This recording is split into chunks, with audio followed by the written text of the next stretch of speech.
Well, the idea was to take the business forward, to put a new business, to introduce my daughter. Livestock farming on a farm this size is a limited turnover. It wasn't giving us the margins we required, really. And we thought it'd be easier for her and easier for me as I get older, rather than handling sheep all the time. The learning curve was quite a difficult one because my knowledge of the whole job was non-existent.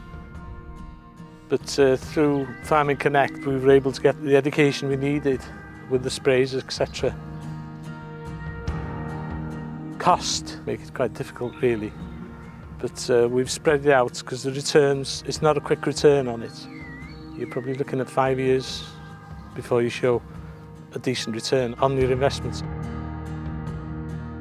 We met Rob through Farming Connect.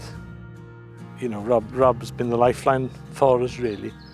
His knowledge was invaluable to us to get us to where we are today. I would certainly use Farming Connect as a way of educating yourself.